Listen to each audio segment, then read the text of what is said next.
G'day viewers. One of the important things you'll learn in a high voltage switching course is when you can close a normally open point. Now by this I mean a normally open point that separates two systems. Let's say we've got a couple of transformers there and they run their own system, they look after their own customers. You've got customers coming off there, and what we do is we have a normally open point that separates these two.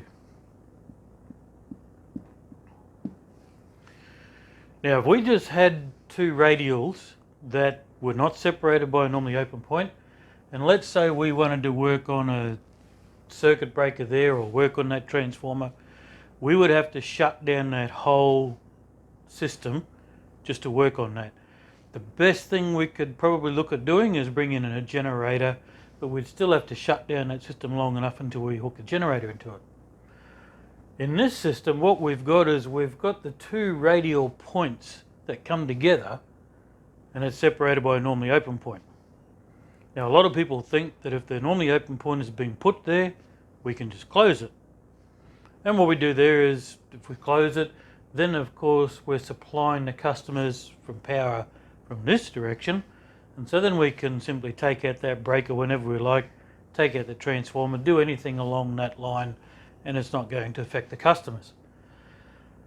But what you need to find out is, can you close that normally open point?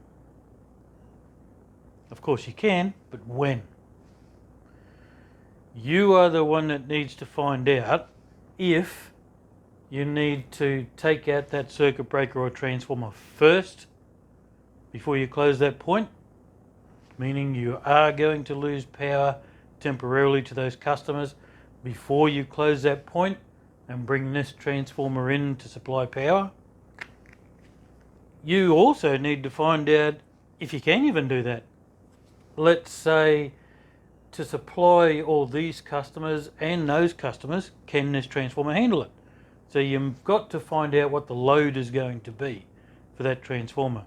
If you're going to be overloading the transformer, then you need to determine if you need to take any loads off. So take any non-essential services off so that transformer can handle it. The other thing is, ultimately, if we've spent the money in this kind of system, we would like to be able to just close that normally open point and then take that transformer out of service. To do that though, you need to find out if it's safe to do that. For starters, if you do close that point, both those transformers are on, you're going to be putting twice the amount of fault current into the system. You need to find out, will that system handle the fault current? If it's too much of a fault current, what's the system like? Can you trust it? What type of things do you think could possibly go wrong while you've got both transformers in parallel? How long are they going to be in parallel before you take one of the transformers out? Plus, you also need to find out, are the transformers compatible? For instance, you would not hook up a car battery with a truck battery. Same thing with transformers. You've got to make sure that they're on the same voltage. If they're an automatic tap changer, it means that they are going to change their voltage on the run. Well, then you got to make sure that they're taken out of automatic, put in manual, and then make sure you got the right tap settings before you can close that point. Also, on top of that, you need to find out if these vectors are the same. You don't want them out of phase. If they're a different vector, then it's a different phase angle. You don't want that. So you need to find out if they're the same voltage. So if these are giving out 11 kV on both sides, if they are a DYN11, they've both got to be a DYN11.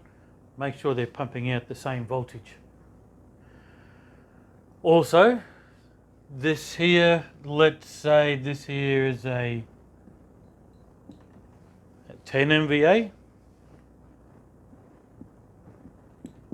That is a 20 MVA. Can you put them in parallel? Also, this one here might be a cheap transformer. Let's say it's 7% impedance. This one, they spent some good money on this, and it's 4% impedance. Can you put them in parallel? Once again, it also comes down to what is the load. Very critical to be able to work out what your load is. Another thing on top of that, this transformer, let's say we've got one transformer that brings it down to, say, 66 kV, whatever the primary side is. But over here,